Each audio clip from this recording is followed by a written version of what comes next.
Now got Brett Friedlander from the StarNewsACC. So, Brett, we really appreciate you being with us this afternoon. Tell us a little about what you do for the Star News ACC on your blog.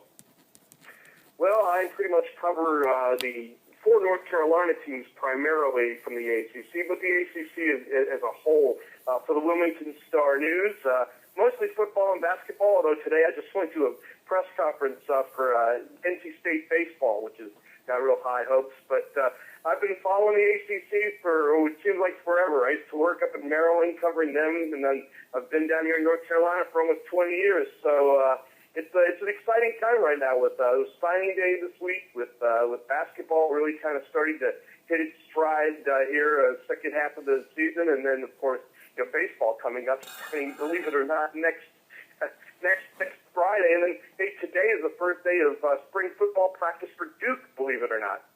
Wow, that's pretty unbelievable right there.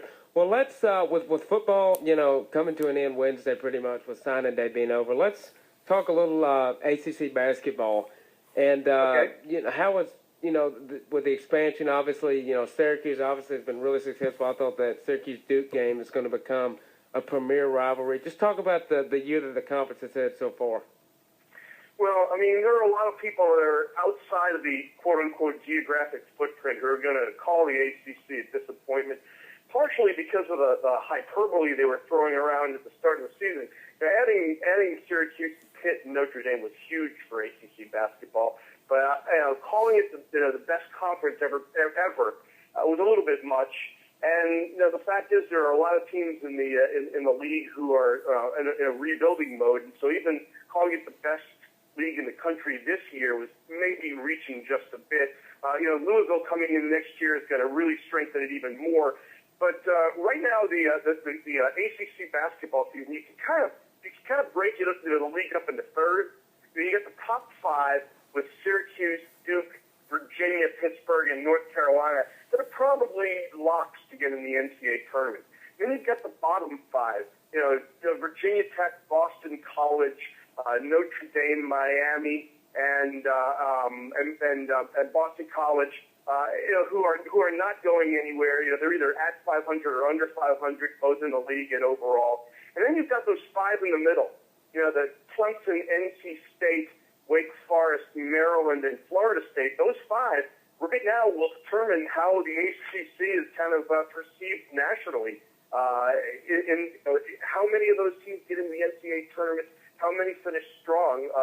If they get 7 or 8 teams, I think people will look at the ACC favorably. If all or most of those teams stumble in the second half of the season, the league only gets 5 in, well, then people are going to be talking about it as a disappointment.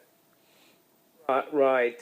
Well, let's talk a little bit about Clemson and the year they've had. They were picked, I think, 13th or 14th by the writers, and they've surprised a lot of people, surprised a lot of Clemson people. What do you think it's going to take to get them? It looks like they're on the bubble right now. Do you think they need to get to 20, 21 wins and they'll get in the tournament?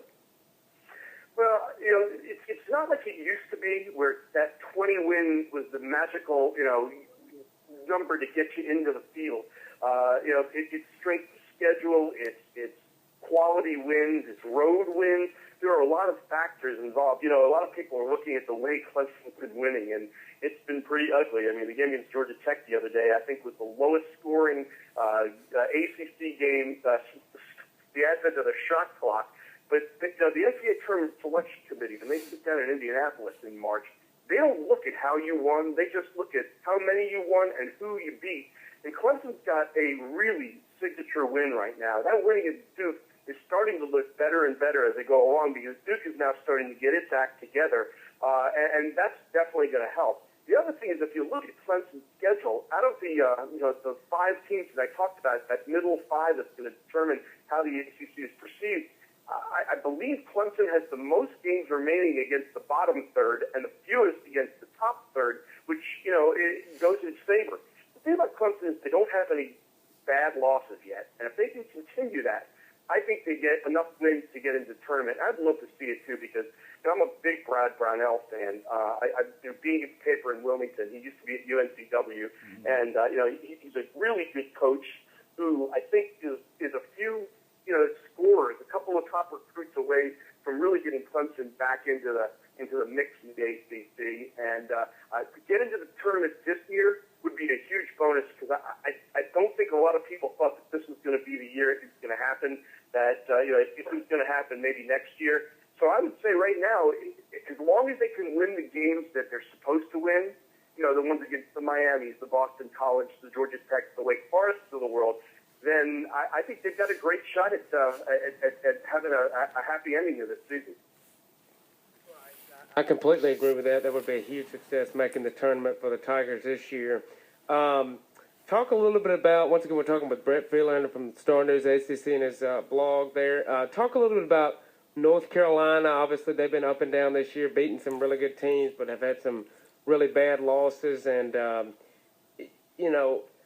then the Syracuse-Duke game. How do you think that'll start comparing to that Duke-North Carolina game? Will it become the new kind of grudge match of the ACC?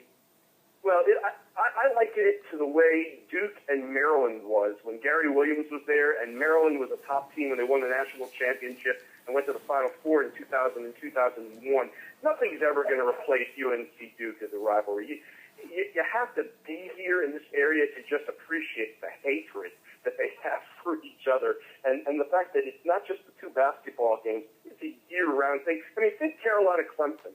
It's right on par with that, and maybe even more, more heated because everybody is living in the same, metropolitan area as opposed to spread out through the entire state. But, Syracuse Duke is definitely going to be up there, sort of like next year when Louisville and Syracuse and Duke all play together. It's going to be one of those really good rivalries, but not quite as heated as that Carolina and Duke thing. As far as the Tar Heels are concerned, they've been a strange team. They don't shoot really well from the perimeter or the free throw line, but they do rebound well. And when they get out in the open court and play and be athletic, they're as tough to beat as anyone, as Michigan State and Louisville and Kentucky will tell you. I think that Carolina has finally started to figure it out.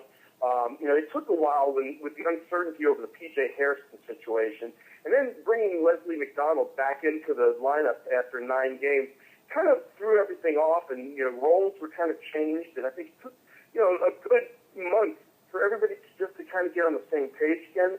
But I think in recent games, the Tar Heels have won 5 straight now, and they've done it in a way that they're now attacking the basket. They've learned how to play a little bit better in the half court. Bryce Johnson scored, I believe, 24 points the other night against Maryland, and so they're now getting consistent big man play out of him and Kennedy Meeks.